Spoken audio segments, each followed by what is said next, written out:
بسم اللہ الرحمن الرحیم۔ السلام علیکم، ویلکم ٹو مائی چینل۔ ایک شاگرد نے اپنے استاد سے پوچھا، استاد جی یہ آخرت میں حساب کتاب کیسے ہوگا؟ استاد نے ذرا سا توقف کیا، پھر اپنی جگہ سے اٹھے اور سارے شاگردوں میں کچھ پیسے بانٹے۔ انہوں نے پہلے لڑکے کو 100 درہم، دوسرے کو 75، تیسرے کو 60، چوتھے کو 50، پانچویں کو 25، چھٹے کو 10، ساتویں کو 5 اور جس لڑکے نے سوال پوچھا تھا اسے صرف 1 درہم دیا۔ سوال کرنے والے لڑکے کو استاد کی اس تقسیم پر اپنی توہین محسوس ہو رہی تھی کہ استاد نے مجھے سب سے کمتر کیوں جانا۔ اس کے بعد استاد نے کہا، سب لڑکوں کی چھٹی، تم سب لوگ جا کر ان پیسوں کو پورا خرچ کرو۔ اب ہماری ملاقات ہفتے والے دن بستی کے ڈان بائی کے تنور پر ہوگی۔ ہفتے والے دن سارے طالب علم نان بائی کے تنور پر پہنچ گئے، جہاں استاد پہلے سے ہی موجود سب کا انتظار کر رہے تھے۔ سب لڑکوں کے آ جانے کے بعد استاد نے انہیں بتایا کہ تم میں سے ہر ایک اس تنور پر چڑھ کر اپنے اپنے پیسوں کو کہاں خرچ کیا ہے اس کا حساب مجھے دے گا۔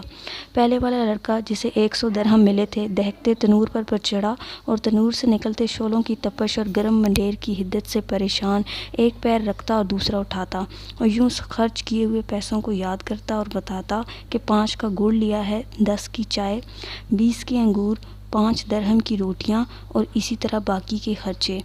لڑکے کے پاؤں حدت سے جل رہے تھے تو باقی کا جسم تنور سے نکلتے شعلوں سے جھلس رہا تھا، حتیٰ کہ اتنی سی دیر میں اسے پیاس بھی لگ گئی تھی اور الفاظ بھی لڑکھڑانا شروع ہو گئے تھے۔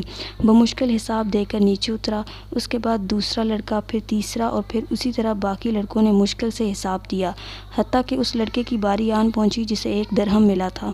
استاد نے اسے بھی کہا کہ تم بھی تنور پر چڑھ جاؤ اور اپنا حساب دو۔ لڑکا جلدی سے تنور پر چڑھا، بغیر کسی توقف کے بولا کہ میں نے 1 درہم کی گھر کے لیے دھنیا کی گڈی خریدی تھی، اور ساتھ ہی مسکراتا ہوا نیچے اتر کر استاد کے سامنے جا کر کھڑا ہو گیا، جبکہ باقی لڑکے ابھی تک نڈال بیٹھے اپنے پیروں پر پانی ڈال کر ٹھنڈا کر رہے تھے۔ استاد نے سب لڑکوں کو متوجہ کر کے خاص طور پر سوال کرنے والے لڑکے کو سناتے ہوئے کہا، بچوں یہ قیامت والے دن کے حساب کتاب کا ایک چھوٹا سا منظر تھا۔ ہر انسان کو جس قدر عطا کیا گیا ہے اس کے برابر حساب ہوگا۔ 1 درہم والے لڑکے نے استاد کو محبت سے دیکھتے ہوئے کہا کہ آپ نے جتنا کم مجھے دیا اس پر اب مجھے رشک اور پیار آ رہا ہے۔ تاہم اللہ تبارک و تعالیٰ کی مثال تو بہت اعلیٰ و رفیع ہے۔